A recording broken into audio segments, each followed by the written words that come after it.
Let us talk about Ebonyi politics and the game of 2027.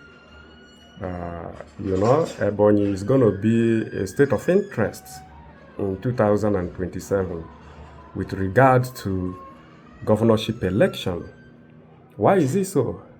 It is so because the current governor, Right Honorable Francis Nwifuru, is not working. He has not worked, and he has nothing to campaign with. So that's why it is very interesting. People are feeling betrayed by him. Ebonyi people are feeling, the absence of governance in the state because the governor has not been able to deliver a project, not even one. And the few projects that he has initiated are nothing to write home about. They are corroding at the point of construction. You see a bridge that is undergoing construction collapsing. You see a road that is still undergoing construction failing. You see? So the governor, I don't know why. I don't know why he's not awarding contracts to known firms. Rather, he's awarding contracts to his friends, to his family members, to his political associates from outside Ebonyi. So, and is expecting that he will have a result, or he will have results that will market him to Ebonians and the voting population of Ebonyi State. So he's finding it difficult now. So the story of Nwifuru's performance will take time to narrate. It is not a story that could be narrated once, twice, or thrice. So the story is too much, it's too long. Nwifuru epitomizes a failed leadership. He's a failed leader. And he apologized to Ebonians. I think that was last month, or was it in May? He apologized to Ebonians, to forgive him. So it is not allegation when we say that the governor has failed. He has admitted that he has failed. He's now begging that he be allowed a comeback. And if you allow a comeback, then I doubt if he knows what to do when he comes back, because every governor performs during his first term. Any governor that does not perform well during first term will not perform well during second term, because it is second tenure that they use to loot more money than they looted in the first tenure. So Nwifuru promising that he's going to perform well is just a promise to a lady on bed. So nobody will accept that kind of promise. No reasonable Ebonyi child will accept that kind of promise. So, and where it is getting Nwifuru, down to his spines, is thinking that nobody was going to contest the governorship office against him in 2027. Because earlier, the only man that has what it takes to challenge him, Chief Ifeanyi Modi, earlier December resigned from active politics, resigned from anything party politics, and resigned from PDP. So the governor felt relieved.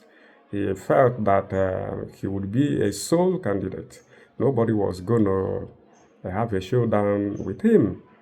So he relaxed. He was behaving as though it was Uhuru to him or for him. So along the line, he initiated a battle, a fight against Dave Umahi, the man who made him governor.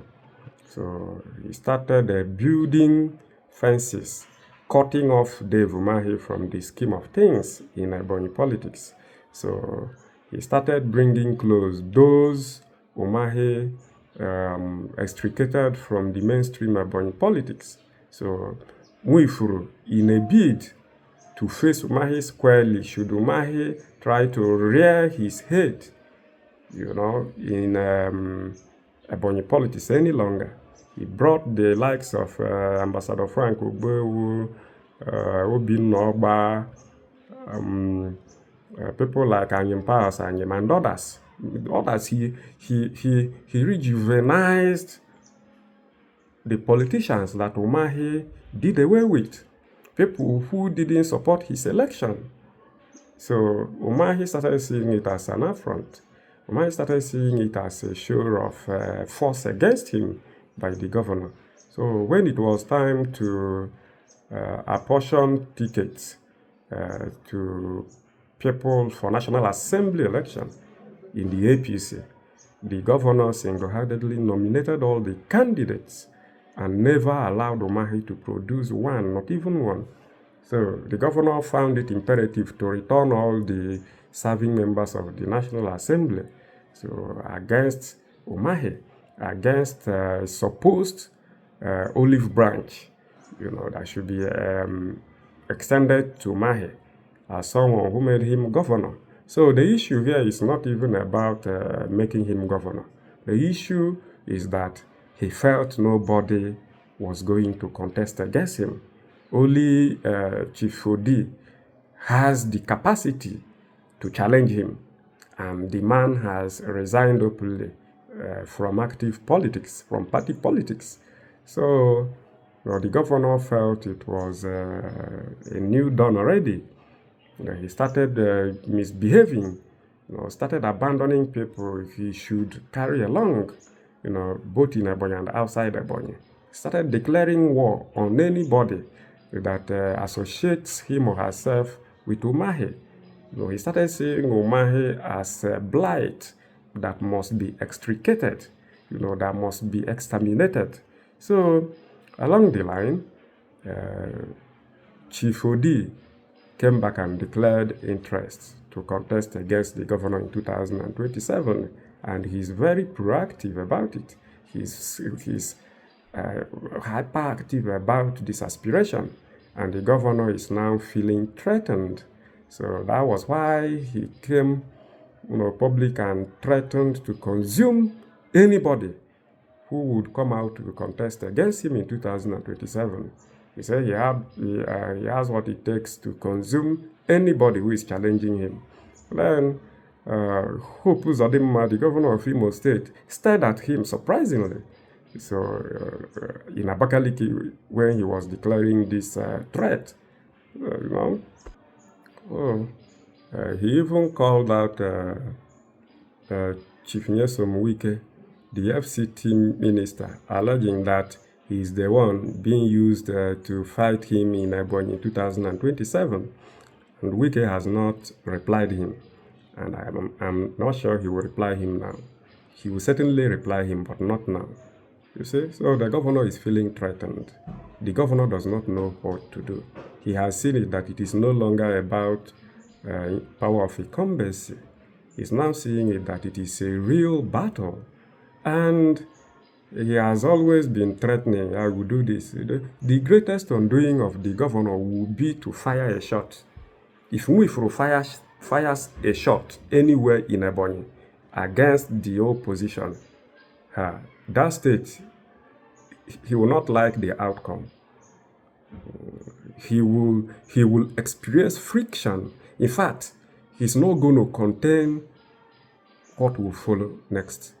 So, if I were him, I wouldn't toe the path of violence in 2027 or ahead of 2027.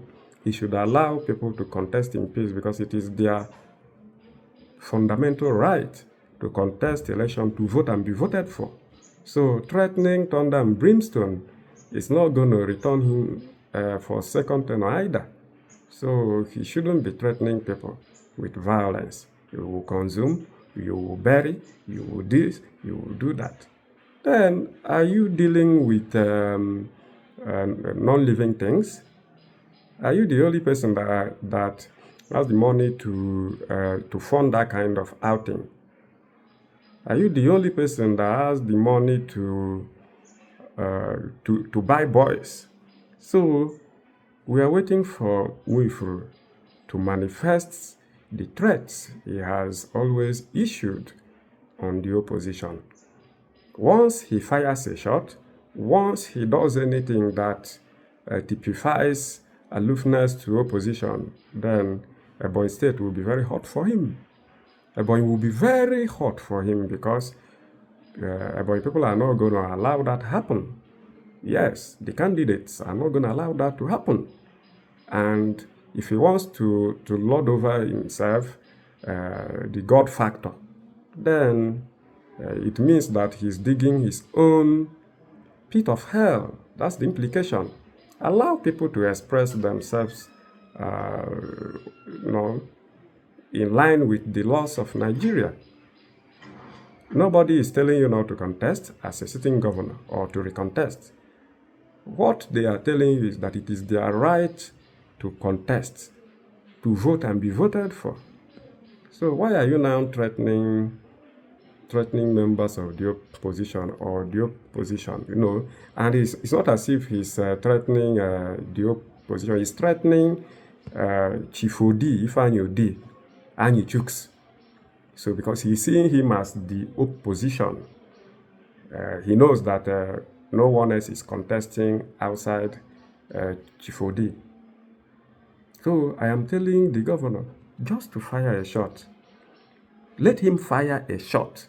When he fires a shot, then he will be, he will get that response he has been looking for. You see that response he has been yearning for. He's going to get it. And he will get it in plenitude. He will be surprised that he could be challenged in that manner. So let him go on. And issue that and display that crass illiteracy, because when you declare war on your own state as a leader, as a governor, then when that forest starts burning, then don't blame anybody, because you are the one that caused it. Don't blame anyone. You have issued threats. You have threatened democracy in Ebonyi. When that threat will come back to you, will start producing what you never expected, then that's when you will know that no one has monopoly of violence. See it. Ifeanyi Odi is not going to watch you, and be wreaking havoc. You can't wreak havoc on him or his supporters. If you do it, Mr. Governor, you will not like what you will see. It is both a counter threat, it is both a warning and advice. Just try it. Fire a shot. Or make moves that are anti-democratic. Make moves that will seem to stop PDP forces, candidate from campaigning in Ebonyi. You will not like the outcome. And I am telling you this wholeheartedly. You will not like the outcome. Because we are not in military dictatorship. We are in a democracy. And you came in through democratic channel. So why do you want to destroy that channel I brought you? So you now present yourself as a lord. You now present yourself as someone who is above, above challenge, that nobody can challenge your seat. Mr. Governor, your seat will be challenged and you will lose that seat. It is for a fact. You're going to lose that seat. You are fighting Omar, you are fighting everybody, fighting that. And you think nobody's going to challenge you. You will be challenged. While some of us are doing it on media or in the media, then those that will be on ground to challenge you will be doing their own in Ebonyi. So don't threaten anybody. Never you, no matter the temptation, no matter the trial that will come, fire a shot or come up with a draconian policy on campaigns in Ebonyi, nobody's going to obey you. Mr. Governor, nobody will obey it because it wasn't done to you before now. You weren't treated that way. So you cannot do it to others. You cannot now carry it out when you're a beneficiary of what you are now fighting. So we are going to resist you, and we will give you whatever you give to us in plenitude, in abundance. If we fire a shot, shots will be fired. Shots in response to the one shot that you fired. You said, so allow peace to reign in your state, for crying out loud. Don't be fighting people. You are governor. You have what it takes. You have what it takes. We have what it takes to consume anybody.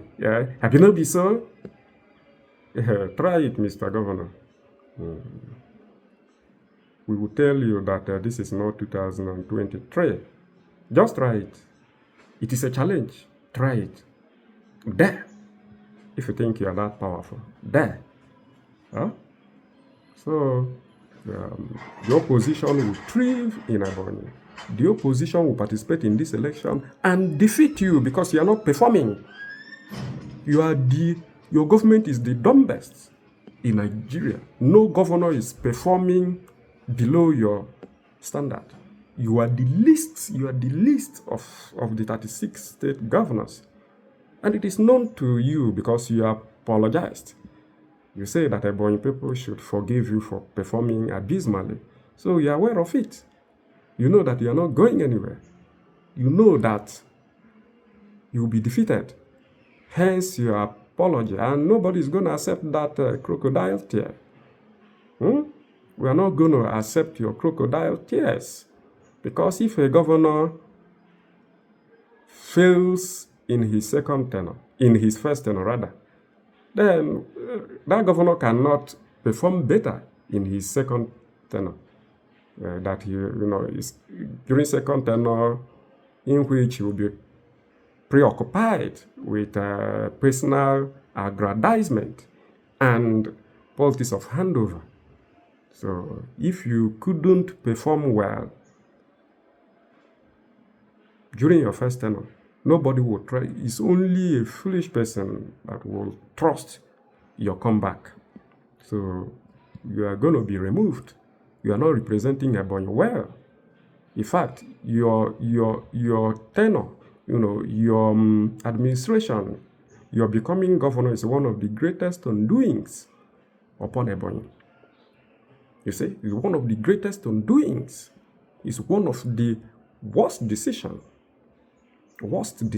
that Umahi took in 2023. Yeah?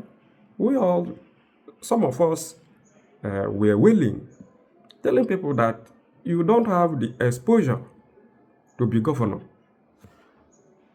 You should remain at the level of House of Assembly. You are not mature to even go to House of Representatives, not to talk of Senate, nor of governorship.